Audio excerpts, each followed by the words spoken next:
बिस्मिल्लाहिर्रहमानिर्रहीम।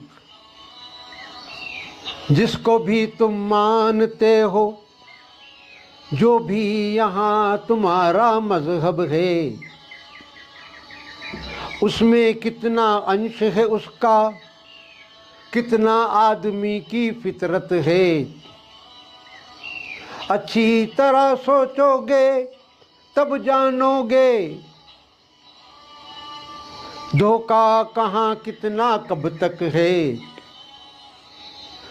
खुद को समझे बिन कर सकते, तुम खुद में ही सुधार नहीं। एक है तू एक है, ए अल्लाह ए मालिक ए ईश्वर, तेरा कोई पार नहीं। एक है तू एक है।